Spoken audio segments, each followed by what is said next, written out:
Let's do it. Oh boy, another fucking always a good way to start a podcast. They did it again.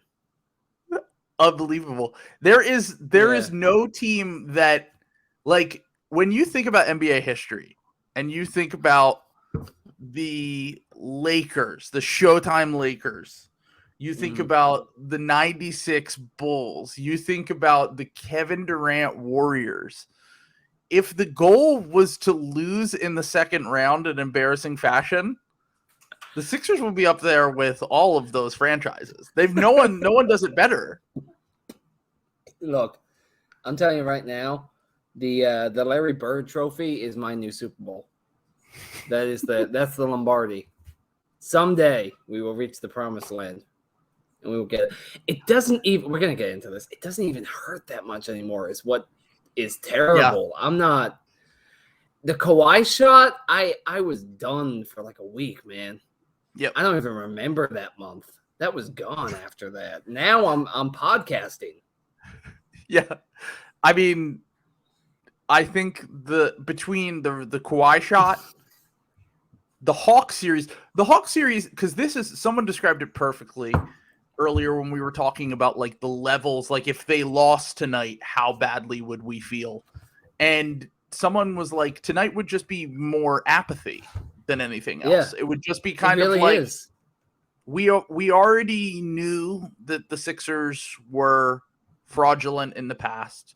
We thought that we were able to move some deck chairs on the Titanic and maybe getting James Harden with one hamstring and and also just like anything could potentially save the prime of Joel Embiid.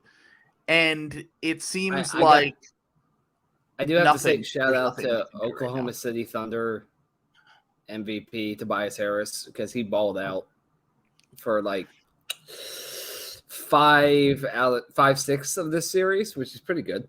He tried his best, but he's gonna be on the first flight to OKC tomorrow morning, and I wish him well. He was the MVP of the first round, and which is so telling. We should have seen this coming. Yeah, no, it's just, man, if it's so sad. I'm like thankful, honestly, that they just never got into this game, so that by the time it ended, I felt relieved. Like the Sixers season ended like an hour ago, and I feel like a weight came off my chest. I feel like I can breathe again. I felt like the season ended when Danny Green got injured because I was like, so there was like a half second when it looked like they were going to rally around that. There was like a 2-minute stretch. No, there was like a 2-minute stretch where it looked like the team was like, hey. No, they did. There was like a 2-minute, like Maxey hit a 3, and like it looked for like a half second like they were gonna like, oh, hey, we're gonna win this one for Danny, and then they just stopped caring. The Sixers were up 3 with like a minute left in the first half, and it felt like they were down 15. Like, the body language, Embiid clearly being like his thumb being fucked up to the point where he couldn't shoot. The fact that he was one of the 2 players that I felt as though played with actual heart tonight were Shake Milton, who, by the way, who did not play in game 2 of this series when the Sixers were missing Joel Embiid. Not saying that would have made much of a difference because they weren't winning any games without Joel Embiid anyway. But I tweeted the day after that, it makes no sense to not have Shake Milton in the rotation because he's at least a guy who will take shots. And when you have no one who can make shots, it's good to have players who can dribble and shoot on the court. And he didn't even play in that game. And then tonight comes out and plays like the only guy that gave a fuck for 4 fucking quarters. It's like last game in Miami. You know, we had, Doc finally broke out. He was trying out the Paul Reed, Joel Embiid minutes. He tried pairing them together. And I said, I thought, hey, this is a really interesting pairing. I'd love to see how this played out. But I would love to see how it played out in like January, in February, in the games that we don't give a shit about. You don't break it out in game 5 of a 2-2 series, Doc. Yeah. That's the thing. Doc only fucks with the lineups when his like back is up against the wall, and he's like, okay, fine, I'll try Shake. Even in the second half tonight, when Shake was playing decent in the first half in the few minutes he got, Thybulle is not an NBA player. I don't know how many times we have to watch this guy literally be afraid to touch a basketball in the middle of a playoff game and also literally smoke a layup directly under the basket. Like, I get mad at guys on the team. I get mad at, and we'll get into the main guy that I'm mad at after this game, but I get mad at guys. Talking about. There's so many that could be. There's so many guys you could be talking about right now. To me, like there's a redeeming quality to the large majority of players' games. The redeeming quality to Matisse Thybulle's game is when he like gets steals and blocks, and when he isn't doing that, he literally should be in China. Like he should not be. I don't even know like if he would be allowed in China because of the vaccination status, but no, he wouldn't be. Yeah. So, he should be Googling what leagues would allow unvaccinated players in Europe right now because he will be there soon. He's going to be like the Hungarian MVP in 2 years. He's going to be like tearing it up in Hungary. No, I'm going to eat so much shit because I remember like after the Harden trade, it was like, oh my God, we got Harden without having to give up Matisse. I'm like, man, if we had Seth tonight instead of Matisse out there. I mean, I was saying all before the deadline, I literally said I would rather have Drummond than Thybulle. Thybulle sucks. Okay, we get it, Trill. You're smart and I'm dumb. Fine, whatever. I'm not even trying to say I'm smart. I'm just trying to say it was very obvious to me that Matisse Thybulle sucks. And somehow everyone had fooled themselves because he locked up like Colin Sexton in November, and everyone was like, "Whoa, Matisse Thybulle," and I'm like, "This guy he's a nothing player." But I can get mad at Thybulle, I can get mad at Doc, I can get mad at everyone. I just want to say for Matisse Thybulle, I think the real thing it was like a deep cover Bill Simmons psyop because like on draft night he acted so goddamn mad that the Sixers jumped up and grabbed him instead of the Celtics, and it was just and he played us. I think he knew that this day would come, and he Bill Simmons fucking boomed me, man. He got me.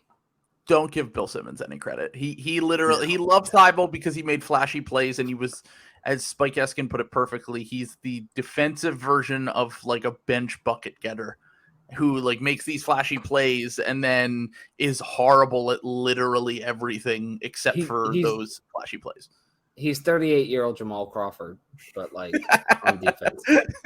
38-year-old Jamal Crawford on defense. He's actually not that far off from that age. People are like, I literally saw someone tweet tonight and say, with our luck, he'll go to another team. I heard someone say like a year ago, with our luck, he'll go to the Raptors and become Paul George. And I'm like, Paul George is one of the best ball handling 3-and-D players we've ever seen in our entire life. And Matisse Thybulle literally can't dribble a ball without it going off of his foot. And he's afraid to touch a basketball or shoot a basketball in a major moment. I don't know. This man is 25 years old and but just enough about Thybulle. Thybulle won't be on the team next year. I'm not really worried. One more thing that's not related. And I know this is you bring me on these pods. I just go off on tangents. You have to live with that. It is wild how much Kawhi Leonard and Paul George just fucking evaporated the second they went to LA.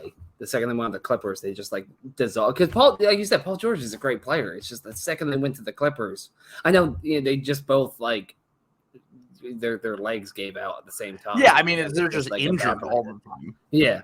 But it's just funny how they just like they're gone.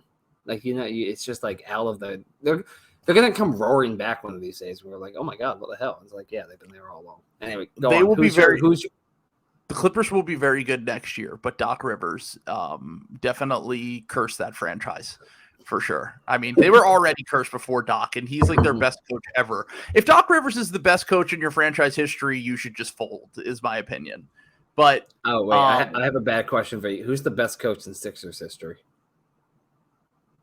I mean, maybe honestly, if Doc gets fired after this season and you just look at record, he's going to go down as, I mean, Larry Brown was a very good coach when he had. Yeah.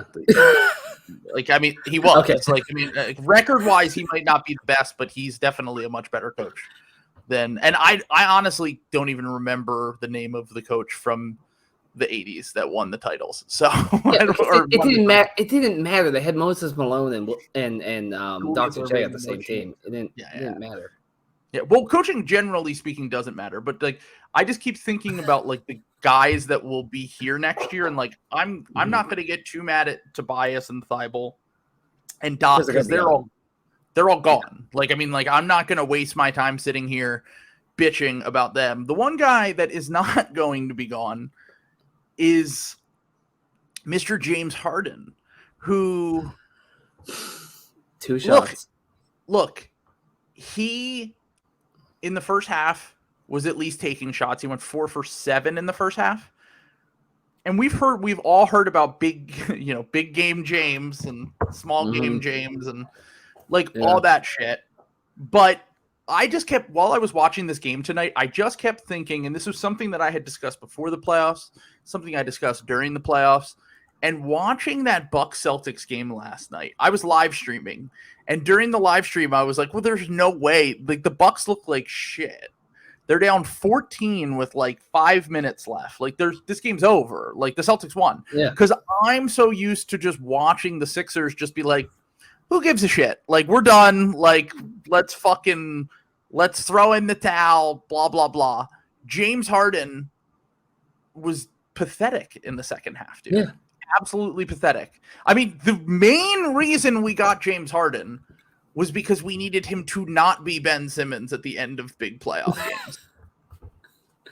Well, yeah, he wasn't because Ben Simmons can play defense. Yeah, I knew that was coming. Yeah. Ben Simmons is basically. I mean, Ben Simmons' worst case scenario is just being what Matisse Thybulle is. But anyway, it's like a souped up Matisse Thybulle. Basically, a large Matisse Thybulle. A playable Matisse Thybulle.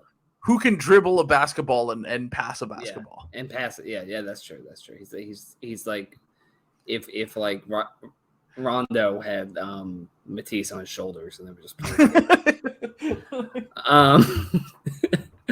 but yeah, no, he just, I mean, everyone talks so much shit.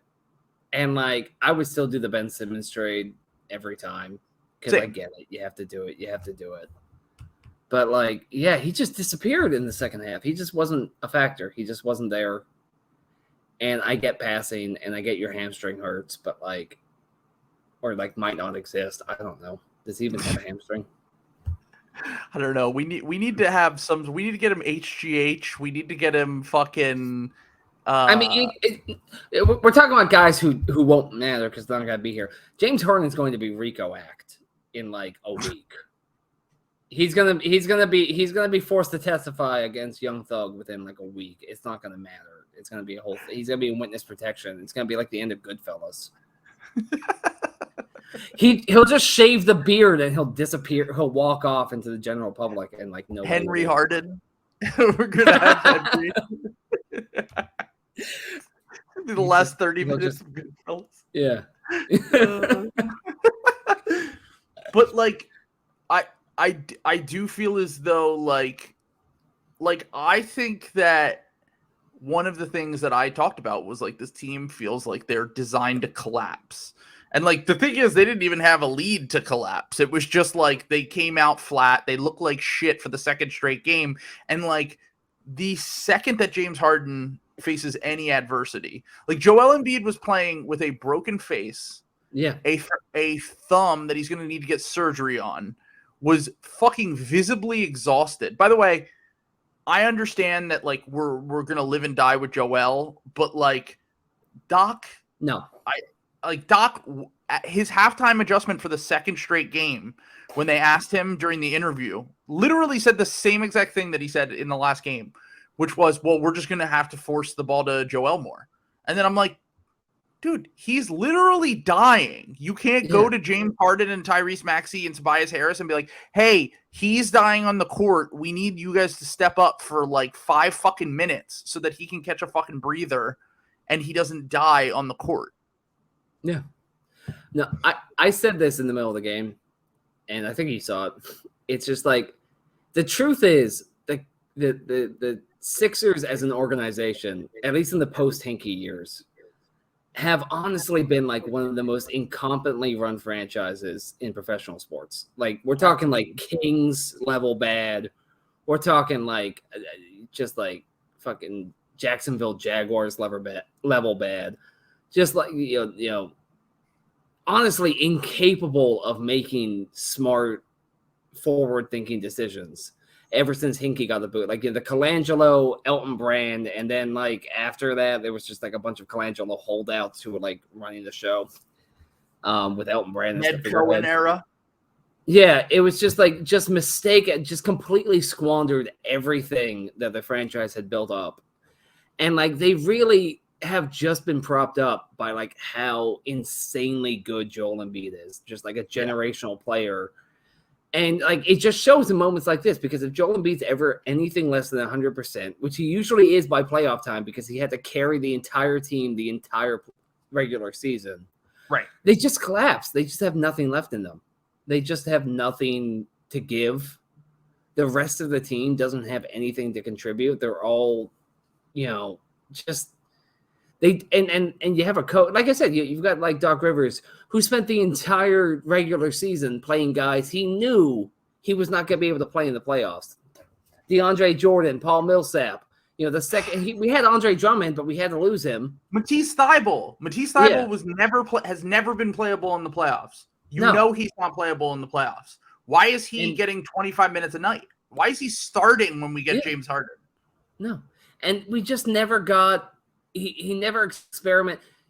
Paul Reed, and you finally turn to him in the playoff time, but of course he's going to come out there and he's not going to be that great because he was getting like 5 minutes a game. He was honestly fine. All things considered, Paul Reed was fine. Like Paul Reed was amazing how well he did. Best bench player in that series. Yeah. No, seriously, he was.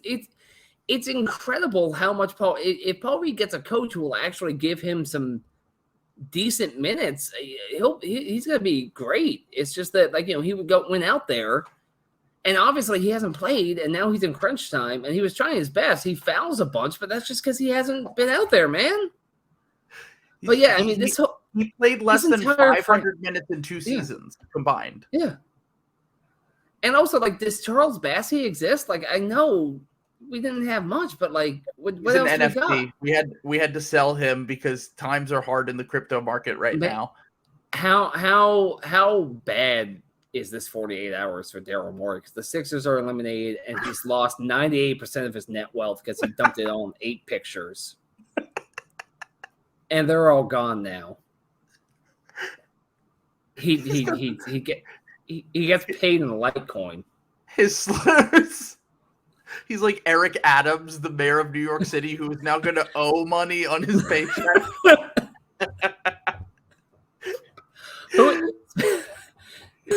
We can get Spencer Dinwiddie next year if we just like pay off his debts. If we just like cover the money he owes the IRS, he'll play for free. We'll just be like Tobias for Dinwiddie. Although Tobias had a rough week for him too. He's a big NFT like digital fake money guy. I feel so bad because Joel Embiid finally cracked and he changed his. I'm not sure what happened. He changed his Instagram profile picture to some NFT, and the market collapsed immediately. Literally, it's poetic. And then the Sixers lost 2 straight games. Yeah, it is amazing. And this was one of the things I talked about before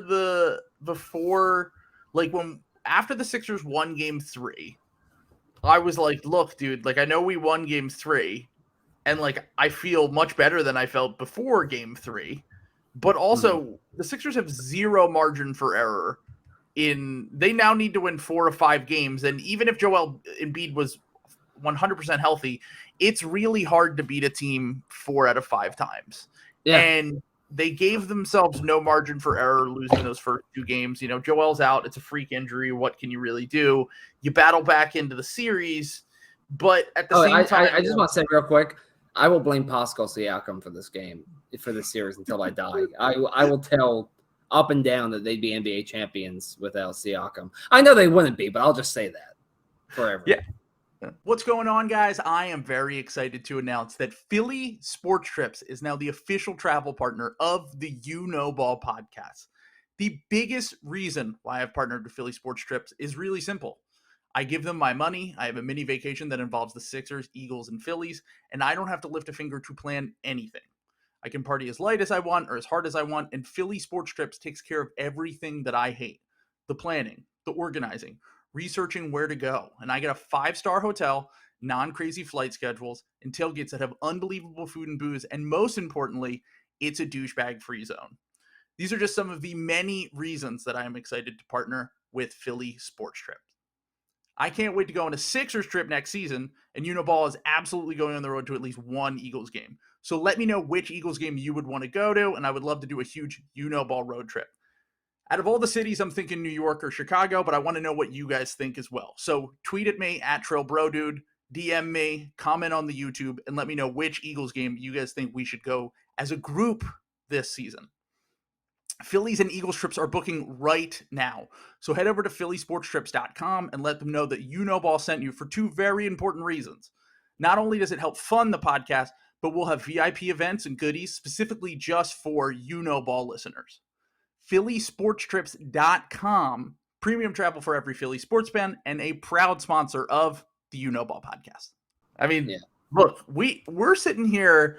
I was saying on the stream last night, do the Sixers win the Hawks series with Adam Sandler as coach instead of Doc Rivers?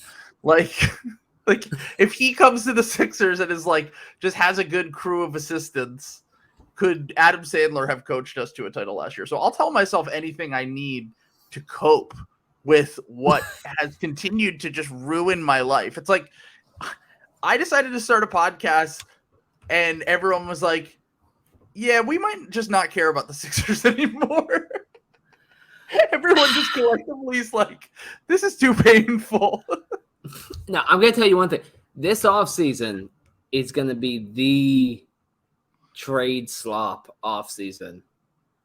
Because I'm saying to Daryl Morey, obviously, this fucking nerd, he came in, and obviously his goal from the second he got in here is he wanted to pair up Joel Embiid with James Harden. He wanted those two together. That was his dream ever since he was in Houston. He wanted those two to be teammates and to build a team around that. You got him, and it didn't fucking work. So like you have like really like one more season to just completely explode the roster and build everything around them. Get a new coach, get an entire new team, new bench, new everything. And yeah, you got one season. This is the one off season. I really think you get one mulligan on this before I just tune out. And everyone tunes out. I think that Harden will probably opt into his contract because he's going to make $48 million next year. And he's definitely not getting that on the open market from anyone. That's Tobias Harris money. James Harden's getting Tobias Harris money. Hey, how many shots did Tobias Harris take tonight? Let's look that up. Let's see how many shots Tobias Harris took in an elimination. I can't even make jokes about Tobias Harris because he's like the only guy who consistently gave a shit this entire playoff series. Yeah. He shot 13 shots. He shot 4 more shots than James Harden in an elimination game. Yeah. I'm not even mad at him. Like, I'm honestly like, I thought Tobias, tried. He at least tried. Like, he struggled defensively, and the rebounding was just miserable tonight for everyone. What really was poetic that this team lost on a game where they just got fucking destroyed on the offensive glass again. Like, that is just like, that was the representative of this team, was just like, we're going to grift. We're going to try to like win shit on the margins, except for hustling and trying literally anything at all. Like anything other than running into a defender and throwing the ball in the air and hoping a call happens. We're not going to hustle it in any other regard. I just come look at everything you said. I just want to say I'm looking at the box score. It is hilarious how much Shake Milton actually went off in this game. In retrospect, it is so. He went 6 for 8. He went 3 from 4 from the 3. He was out there. He had 15 points in 28 minutes he played, but like most of those garbage time where he was just like throwing, he just had to be out there. Yeah, I mean, But like, I could have told you he should have played the second half over Thybulle to start. I could have told you that Shake should have been a regular in the rotation the whole time because he's capable of these games. Even if he struggles at other elements of the game, he's capable of going off. And especially when Danny goes out, like, there's no way you can sit here and tell me that Isaiah Joe couldn't have done a worse job than Matisse Thybulle tonight. No. And also, real There's quick, no R.I.P. Danny Green. I honestly think that might be like a wrap for him. I know felt like the Joe Ingles injury where it's like you're like 34. It really sucks, dude. I feel bad. He went down and like he came back here. He really. I mean, he's got 3 rings. He did everything he could, but like that's. I do just want to put it in perspective. Danny Green won a ring with every other team that he has played for, except for the Sixers. He played for Cleveland for a little bit his rookie season, but then he went to the Spurs. So he won a title with the Spurs, the Lakers, the Raptors. He never got hurt, like, ever. Like, that was never his thing. And he came to the Sixers, and not only did he get hurt both seasons in the playoffs, might have potentially ended his career tonight with that if he tore his ACL or whatever it was. It looked really bad, and I hope he's okay. But he is now going to end his Sixers career with the second straight second-round exit. A guy who has won a title on every other team he's played for, and then came to the Sixers and was like, we'll never win, and also I'm going to get hurt both times. You need to remember of health. That the Lord God, our Father, looked at the Philadelphia 76ers and specifically said, this team I will curse. This team I do not recognize as one of my children of creation. I will never bless them. I will never have them know peace. I condemn them. And so Danny Green, he just couldn't one up that. Yeah. Never be able to overcome this curse that this franchise apparently has. And I think the apathy with everything and like the not hurting as bad as the other years is partially due to the fact that Embiid didn't play the first 2 games, and partially due to the fact that I think that the consequences of this will be like, once again, like Doc Rivers is probably going to be the scapegoat. Like, I think my whole thing with Doc is like, he's going to have to take the Lakers job because they're not going to pay him the rest of that contract. But if the Lakers offer him the job and he takes the job, that's a different situation. The Sixers can get whoever in here to be a normal coach and stuff. But like, if Joel can't stay healthy and Harden is this, unless Maxey is Donovan Mitchell next year, they're cooked. Like, they have to make it so that they can build a team. Like they figured out like the top 3 guys that they have on this team now. They have to figure out whether they can get James Harden back to being like somewhat normal, not just fucking Thicky Rubio. And they need to figure out whether they can build a team that is deep enough to do what Miami did, which is just keep their guys healthy, make it so that they can get to the playoffs. Jimmy Butler and Bam Adebayo sat like a ton of fucking games this year. I mean, it's important to say the Miami Heat, I hate to say, they're not even that good. They're not even that good. They're not even that great of a team. I think Milwaukee's going to just like roll, especially if Middleton ever gets back on the court. Yeah. Well, no, it's not going to be Boston. After that, the loss last night, and then they got to go back into Milwaukee. It's going to be Milwaukee. Maybe. I don't know. Well, either way, I don't think Miami's going to win. I think Miami has a shot to beat Boston, and it would be fucking brutal if Miami got to the finals again. Two out of 3 seasons after Jimmy Butler leaves the Sixers and he goes to the finals as the best player. Yeah. I mean, it's just but for the Sixers, I'm just going back. Yeah, they can still fire Doc, and they can blow up the roster. They have like, those 2 emergency switches that like Daryl Morey can pull. But like, I really just feel like this next year is like the last stop that they have. They get like one more, and to get like that one more, like if they come back next year without having like completely shaken up the roster or like fired Doc, nobody's gonna care. I'm not gonna. They will. But like, I know. Yeah, I know. I know they're gonna do that. I know they're gonna fire Dog, and so like I feel like they get like one more year of like not even Pushing the goodwill, ship. but like it's just like I've put this much into it. I'm gonna it's like when you've dropped like $800 into a slot machine and you're telling yourself, well, surely it will pay out the next 50. Next spin, baby. Next spin. Yeah, you just keep going, but like eventually the cup's gonna run dry, and I really think it's this upcoming season is like the last they have, and if they don't make the finals next year, that's it. Like if they don't at least make the finals. No, I'm saying like, but I need to lie to make the finals. Hey, shut up. I need to lie to myself because I have a Sixers podcast now, and this is a viable source of income for me now. So if you could just shut the fuck up for 5 seconds. You invited me. You sent me a you up DM at like 9:45. So by the way, anyone who believes what Jimmy Butler said after the game, did you hear what he said? No, I didn't pay attention to any of that shit. Okay, I didn't. I just saw it on Twitter. But before this soaks in, Jimmy Butler said after the game, I wish I was still Joel Embiid's teammate. I have so much respect for him. I love the Miami Heat, but I wish things could have worked out here in Philly too. Blah blah blah. If you believe that bullshit, I got a fucking beachfront property in North Dakota that I would like to sell you. Jimmy Butler, he was great this series. I'm not taking anything away from him. He was awesome. He was the best player in the series. They deserved to win. Like it was ultimately. And it sucks that it couldn't have worked out here and we chose fucking Ben Simmons over Jimmy Butler. It blows. And Al Horford.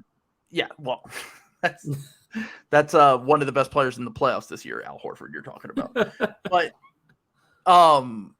But it does suck that all that shit couldn't work out, but like Jimmy Butler wanted to be in Miami, dude. Like he just wanted to be we can relitigate this for the rest of my life, and I know people will, but like, dude wanted to go to Miami, man. Like we don't have the beach, we don't have libertarian taxes, we don't have fucking we don't have whatever Miami has. We don't have that. Like, okay, I just want to put it in perspective. Do you remember when we went to play Miami when Jimmy was on the team and Jimmy was wearing the hat and he was fucking playing dominoes with the old dudes in Miami? Yeah, no, come on. You think that guy wanted to stay here? Yeah, no, I mean, if we had won the Raptors series, he might have been sure coerced into staying. But like, no, he was always, and also, but like the thing is, he's not saying any of that because he's not even trying to convince anyone. He said that for exactly one person, and it's Joel Embiid, of course, because he is still trying himself because he's an egomaniac. Jimmy, God bless him, he is laying the trail of breadcrumbs to South Beach for Embiid. Of course. He's still playing that out. And I'm saying, like, again, the Sixers get like one more season before all hell breaks loose and like, the seventh seal opens up. And like Jimmy is laying groundwork for like if that happens, hey, big guy, you wanna, maybe put in I know a place where villains are welcome. Maybe, but also Jimmy's older than James Harden. He's 32 years old. Like, how much longer is Jimmy Butler going to be good? And how much longer? I mean, you say that clearly longer than James Harden, though. No, I know, but what I'm saying here is that like Jimmy's older than most people realize. Is that he's what's he like 32? What's he like 34, 30? Yeah. He's 32, Wait, he has Thibs knees from the first 7 years of his career when he played for Tom Thibodeau. So all I'm saying is I think Jimmy was awesome, and I think that he will continue to be good for like another year or two. But like once you hit that 35-year-old, like he relies a lot on athleticism. Like I think that if you're gonna get Joel Embiid to go to the Miami Heat, it's got to be this offseason or else you're. I mean. First of all, to credit to Jimmy Butler, if there's any dude who I think will keep playing even when his knees are like grinding together like sandpaper or like gravel you throw in a rock tumbler, it's gonna be him. He's not gonna. The reason he went to Miami is because so he doesn't have he can just sit there playing dominoes the rest of his life after he retires because he can't stand up anymore. But like I don't know. I'm sorry. It's just completely in my head. I can't shake the feeling that like it's 2023 or nothing for the Sixers at this point. It's really just like I do think they're going to push in a lot of chips, but I also think that some of the things that kind of were the ailments of this team can be alleviated by hopefully a healthier version of James Harden, which is what we hope we get, a healthier version of Joel Embiid, and a coach that actually invests in what we need him to invest in. We need Morey to nail the moves on the margins. We need a coach who's willing. If Doc is here, he needs to be willing to play young players, and he just will never do that. Doc has to be gone. He can't stay. He's gone. He has to go after this. He can't. For me to take this team seriously. I feel like Morey's going to have pressure on himself now. He's now he made the James Harden trade. He put pressure on himself to win, and now they have the Joel injury as the excuse to be like, well, look, Joel was hurt the first 2 games. Like, we weren't going to win a series with Joel missing 2 games. Like, they have that excuse, and like it gives Morey another year or 2. But if you feel any sort of pressure coming down from the ownership, that's where you start to explore moving on from Doc, even if he doesn't take the Lakers job. But like, you really think Josh Harris is going to pay like 3 more years on Doc Rivers' contract for like $8 million a year or whatever it is? I mean, Joshua Harris doesn't even know how basketball works. He doesn't understand anything about it. People forget. Do you remember for a little bit he was like talking about trying to like buy a stake in like what was the team? He owns the Oh, he's trying to buy the Mets. He wanted when the Mets was there, he wanted to buy the Mets. It was floating around that he was thinking of the idea of creating like a Sixers, Devils, Mets sports network because he just didn't understand how sports teams work, and looked at a map and saw them all kind of close together and said that will be good. Close to Jersey, you know? Yeah. You can draw a circle and it's all in the same kind of radius, so that's how a sports network works. And like he wanted to move us to Newark. Yeah. Like, if anything, there's going to be pressure on. Actually, this is true. Actually, now that I think about it, there's going to be huge pressure on Morey to deliver next year. Absolutely. Because it's obvious at this point, Joshua Harris is like so desperate to build a stadium in Camden. He wants to build one in Jersey so badly, but he knows he can't pull that card until after they win. He has to get enough goodwill of an NBA title. It's like movie villain shit. Yeah, no, seriously, this is how he thinks. He doesn't give a shit about winning a title, but he knows if we win one, then everyone's happy, and you give like 1 year of them staying in the Wells Fargo Center afterwards and be like, hey, we did it, look at this, and then you can announce the Camden move and the stadium over there and like just coast on the goodwill. It's brilliant. It's honestly, it is some true sicko level business mindset shit that I'm sure that he has thought about. That is part of his evil plan, I'm sure. No, it's totally as soon as the plan when he tried to buy that like a mile of land on the Delaware River. Remember, he tried to get all that riverfront property. Yeah. They asked him, well, what you got to do with it? And he said, I don't know, just print money. I mean, help the community. And they were like, no, you're not getting it. He's like, I want to. I want to help the community. We're going to create jobs, folks. We're going to create jobs, but we already have jobs that exist. But we're going to create. I'm going to create jobs where, like, one person like leisurely feeds me grapes as I lounge on this chariot being pulled by 8 other people carrying it, which is also jobs. Job creator. He's just laying in the hammocks in Spruce Street Park, and he's like, feed me, you peasant. Every day I wake up just praying and hoping I get the Shams alert. Oh, that he is on the flight. That they found him on the flight logs. Every day I just wake up, I check my Twitter notifications. I'm like, not today, but someday. Parody, satire. Please don't associate me. By the way, we do have to do a little aside on this. This is important. The flight logs to Disney World where he takes he goes and has fun. He loves Space Mountain, and who wouldn't? That's what we're talking about. Who wouldn't? But we do have to do a little aside here, just because you're on the podcast. Did you see the Shams article about his life? 20 hours a day? God damn. 20 hours a day of screen time.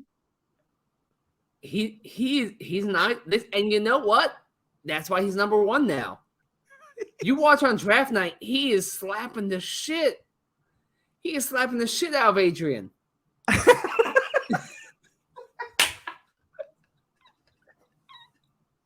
Of Adrian. Yeah, you know, his first name. When his mother calls him. What do you call him? Same. I also call him Adrian. We're on a first name basis, me and that man. But the Shams thing was truly disgusting. First off, Shams is only 28 years old, and they were basically like, for a decade, Shams has just been trying to break news. He literally said he doesn't even play pickup basketball as much as like at all. Like he used to be one of his favorite hobbies, and now he doesn't even really play because he's afraid that he's gonna like miss like Rudy Gobert tweaked his hamstring and is out for 5 days, and Woj is gonna scoop him. Like he has like PTSD from some time that Woj got like a random injury for some ninth man on a team scoop before him. I mean, this is gonna sound stupid. Who's even paying Shams? I don't even know who he works for, honestly. I just follow him. Yeah, how much are they paying him? Are they paying him enough to live in this hell? Are they? I mean, because I just found out yesterday that Jim Rome is apparently the highest paid fucking sports broadcaster in America, which is $30 million. Who is paying him? Who's like, I gotta hear what Jim Rome has to say about this. I thought he was retired. Someone who thinks it's 2006 still. I know, right? Amazing. I had no idea Jim Rome even worked anymore. And I found out he made $30 million. And I was like, this has got to be a Ponzi. Stephen A. Smith's agent? Horrible agent. And why aren't they better? Hire Rich Paul. Yeah, hire Jim Rome's agent. What are you doing? Like that's insane to me. Is this like some weird back end deal where he got paid like $50 a year for like the first 10 years and now he's getting like paid off on the back end? I don't get it.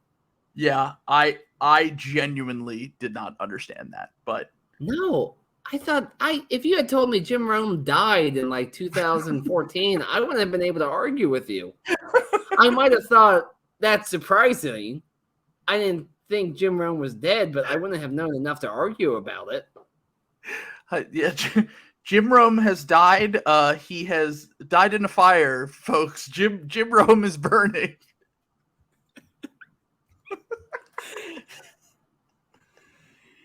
Nearer fiddles. No, but yeah, I mean the Shams article is insane, and I guess that's a life. I guess that's living. It's horrifying, dude. I read it and I was like, basically, he's winning. He is winning. He's winning though, because like every draft night, every like free agency opening, he's just getting it. Like, you know, Woj is just getting like fucking every time. I'm like, fight back, man. Get something. Yeah. God damn. Shams is the slop king now. He is the slop god. Yeah. He is top slop god. Like, seriously. He's number one now. I mean, look, he's going to have like probably dementia from looking at his phone in like his 50s. He's going to have some sort of horrible his eyes don't work anymore. Yeah. I don't know what's wrong. I don't know what's wrong with those Jones, but they are like, he can't see. It's you know, if it's outside of a screen, it doesn't. It's like a Black Mirror episode where like, you know, he just can't see anything that's not on like an iPhone 12.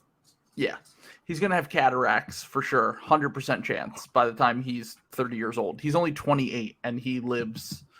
I mean, does he live?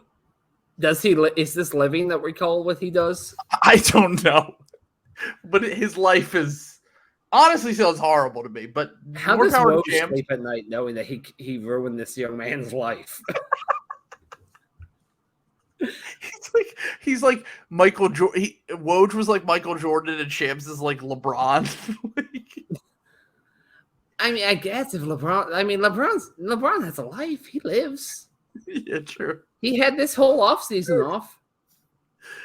I mean, I just gotta think, like, are you at like does he like have friends? Like, does he go to weddings and shit? No. Like, does Shams like go to a wedding and like he's just on his phone the entire time? Like, I was there. Yeah, absolutely. Like, at least I made it. I made an appearance. Not only that, but he's like the dick who like shows up with his phone charger and demands to be seated next to the outlet.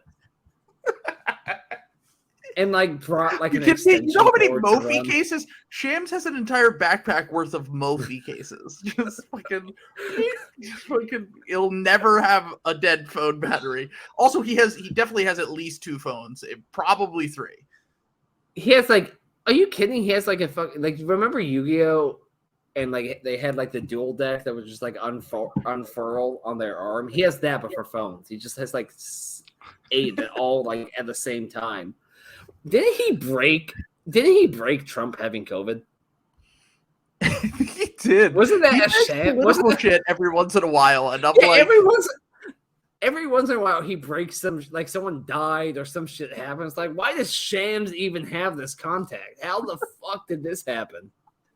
He's like, Shams is tweeting like Russia has declared war on Ukraine, and you're like, what the fuck? Who in the Pentagon has Shams as their like? You're gonna like. It's one thing if you leak to the Washington Post or some shit. And his Cantor. Like,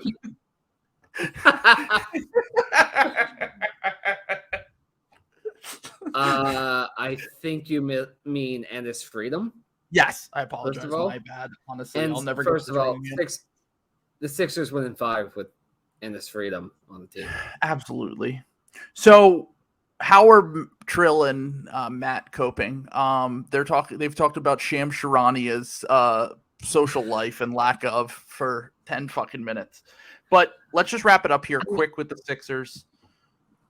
Pretty pathetic performance, pretty sad all around. And I made a list of guys who I think are definitely on the team next year, should be on the team next year, could go either way. And probably can I try to guess? Can I try to guess? Because I can only think of like 3 guys who I think are definitely. It's just Embiid, Maxey, and I guess Harden, because at this point you can't not extend him. No, or you can't not. He's going to opt in. He's going to opt in, but you can't not. Yeah, you can't not double down on that. I can't think of a guy who, otherwise, I would say would. I mean, I guess Paul Reed. He's cheap. Right. Okay, so I have should be on my next tier after those 3 on the definitely on the team next year. Should be on the team next year unless there's an obvious immediate upgrade available. Paul Reed, Charles Bassey, Isaiah Joe, and Jaden Springer. Those are the 4 where it's like, you're probably not going to get anyone good for them, so you might as well fucking keep them kind of thing. And like Paul Reed's maybe the only one that showed some value, so you probably just might as well hold on to him for the last year of his rookie deal. You try to get Drummond back though, right? No, I don't think so. Drummond wasn't playable in the Celtics series. Like he's also kind of a regular season guy, except for certain matchups in the playoffs. Like I think that you just but like didn't they have Drummond as like their starting center? Like wasn't he like their starter? He was, but he also got in. Yeah, but he also just like was exposed for certain things. I do agree that like. I just would rather go with one of the young guys. They just have more upside. And like Drummond's a totally fine backup, but like I think he'll get a starting job with like the Hornets or somebody's gonna pay him too much. Somebody's gonna pay him too much. He'll make like $7 or $8 million next year, and like he'll be okay, so that's my second tier of should be on the team unless there's an obvious upgrade available, because like you're not going to get anything for him. Could go either way, which I had Danny in here where I felt like you probably would keep Danny, but now with the injury, his deal's non-guaranteed. They're probably just going to let him go, which sucks. But I mean, honestly, we gotta wait for the MRI tomorrow. I don't even know if Danny Green's ever gonna play another game at this point. He's gonna be like what 30? He's gonna be 35 next year, and he might have possibly torn an ACL on that. I mean, he wouldn't be able to come back till he's 36. His career might be over. That fucking blows. He's already got 3 rings, so like it's not like he has to come back chasing anything other than like a payday. But like I feel like he's already made a lot of money. Terrible. Yeah. I mean, he's made like $60 or $70 million in his career. Like he's chilling. So I'm just saying, if I'm Danny Green, my knee fucking exploded on me. Yeah, I've got nothing left to go do your podcast for a year with Harrison Sanford and see what happens next year. But so I had him on the could go either way list, and then I also had Shake and Niang on that. I feel like they'll probably keep Niang just because he only makes like $3 million. And like he's a fine regular season rotation player. If he's playing in your playoff rotation, you're probably fucked. But also he makes so little money that it might not even matter. Niang played 50 minutes tonight. How many shots did he take? 4, let's say. He took 1. Yeah, he took 1 shot. Okay, and he missed it. He can only shoot threes. Yeah. That's kind of the reality with him. And like if his shot isn't going in at a high clip, his defense is so bad, he doesn't do anything else offensively that like I just don't really care whether Niang's on the team or not next year, but like I think they probably he's nothing. He's nothing. He's just a guy. He's a 9th man. He's an 8th man. Whatever. So I was gonna call him 11th or 12th, honestly. He's just a guy. He's like he can fill up, he takes up minutes in those February games that don't matter. Well, someone described it perfectly. They said that we have our entire bench is just 9th men on other teams. Yeah. It's like the guy that you would never want in your playoff rotation, but they're perfectly fine for being one of your bench rotation players in the regular season. I forget who said, I'm sorry, but I saw somebody say tonight, like, the Sixers have like 4 guys who are like manageable, and like, they don't have a 5th guy that you can have any confidence in putting out there. Danny playing as well as he did at certain times in this playoffs proved to be so big because he was just a 5th guy they could trust. And like they just when the top guys play bad, they're fucked. Like they're so top heavy, and like it's just never gonna go their way. But and then Shake I also had on that list. My thing with Shake is like he's going in the last year of that crazy minimum contract. I think they'll probably keep him unless I mean, like he's a fine, once again, 9th man, he's a fine rotation. Yeah, we have to. I can't imagine anybody who's going to be able to bring like more value than Shake does on his current deal. He's like the kind of guy that you can maybe even trade if shit goes tits up, you could like trade him at the deadline to someone. Sure. And maybe coop like a decent second or something like that. Yeah, something just throwing stuff at the wall. But yeah. So and then in my probably / definitely needs to go group, I have everyone else, including me. I have Furkan, Tobias, and Thybulle. So Tobias and Thybulle will definitely be on another team next year. Yeah. Furkan, major disappointment this season. Maybe they'll see if he can bounce back next year just because they need shooters. But like he makes $5 million a year. 5. Like he doesn't make enough that it really matters. But like when they're trying to cut costs and extend the corpse of James Harden, then also I forgot about DeAndre Jordan and Millsap. I think they both should just retire. Yeah, they're done because they're not. You forgot about it because they're not NBA players. They're not. They're just genuinely. They're not even like Chinese league players. Like even like they need to be done. Like maybe DeAndre Jordan could get like a Beijing deal just for like the name brand, but like it's. I feel like even then like the coach of like the Beijing Ducks would be looking at this motherfucker and be like, oh my god, this guy, oh boy, a guy who he was and like it's just so aggravating that he soaked up every minute he could soak in the regular. There were times in the regular season when it looked like he wanted to get out of there. He was like, "What am I doing here?" And he was their big. There were some guys who got cut who were available after the trade deadline, and he was like their big get me guy. Like they waited for him.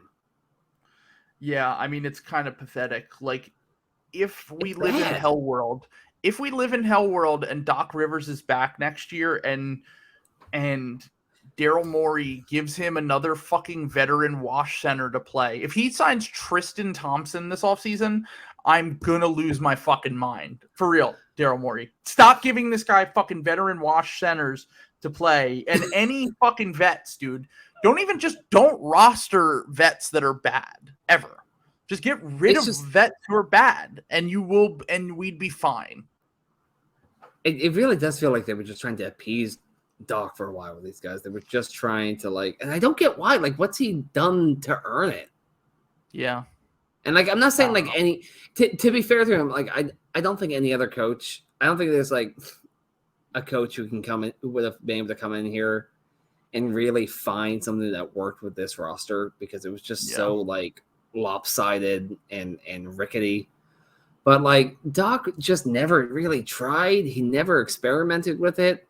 Yep. And like I said the other night, my favorite. I just like this season. I just got so I would laugh because he would always come in the post game and he would blame the loss on something that it's clearly the coach's job to fix or prevent. He was just like, we just didn't come out here with like the energy to compete.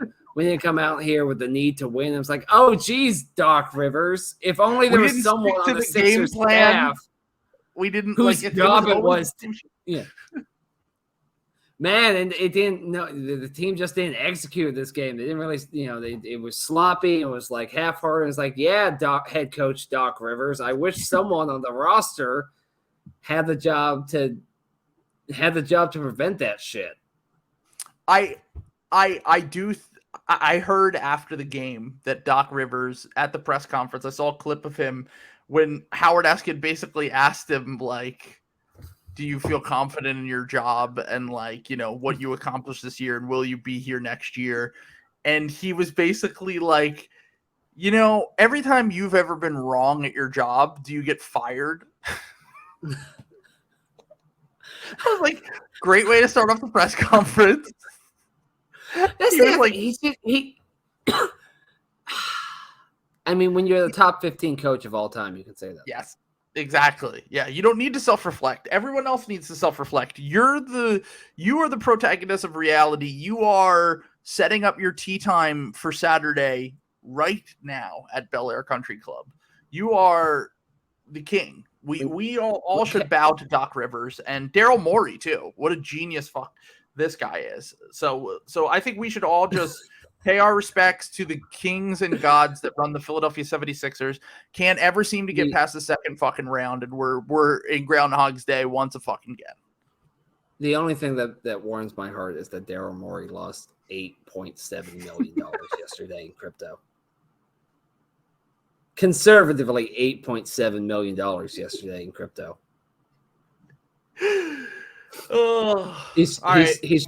He's just drunkenly scrolling through all these pictures of apes and just like thinking.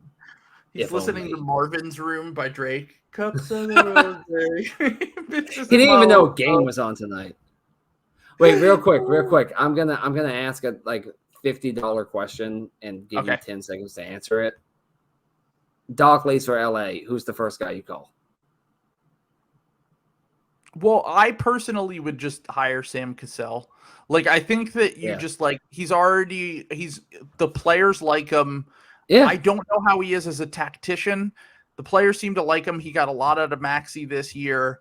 Can it get worse? I guess is the thing. Yeah. And like, he's always interviewed for these head coaching jobs, so I assume there's something there.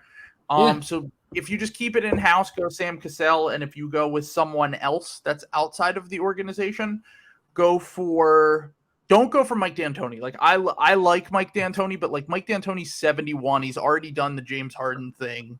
Like, there's like an assistant named Will Weaver that was a coach for the G League, for the Rockets G League team, I believe. And Morey hired him there. He became an assistant. He might be an assistant with the Rockets now, I think. But like, there are younger guys out there. Go for one of these Nick Nurse, Ime Udoka, Eric Spoelstra, the guys that like have been on the come up for years. Don't go with the retread hire. Like, just don't do it, because like, that's probably not going to work. And like, unless it's a coach who has had a ton of like, don't hire Frank Vogel. Like it's just like not like that kind of NBA champion Frank Vogel. That's right, baby. That's gonna be DeAndre Jordan this year. That's gonna be such a fun Trivia Pursuit question some year when like who won the 2020 NBA championship with it never happened. Los Angeles Lakers. It never happened. It happened in a bubble. I'm gonna go on record and say the coach of the Sixers next year is gonna be Jay Wright, just because not because I think it's a good idea, but because I think it's the kind of stupid shit that Joshua Harris will demand, and so I can technically claim credit for it. All right, so we'll see. We'll come back to this. We'll see. I think they'll probably just get like Darvin Ham or one of just get a normal coach, get a normal thinking coach. Yeah. Like look at what Willie Green just did. Like with the Pelicans, like something like that would be cool. Like just get a normal assistant who players seem to like, and like we'll try things. We'll try things. It's worth saying we had that in Monty, and then we just said yeah. I mean Monty's a good coach, but Monty would have also been a retread. He had a bad first 10, but sometimes guys struggle with their first jobs and they get better with their second job. So Bill Belichick was the coach of the Browns. Look how that turned out. That's right. We just need to hire by Tom Brady for 20 years. We just need to hire Bill Belichick. Does he know basketball at all? What's Pop doing? What's he up to? Q, we should just hire Spo. Can we just hire Spo?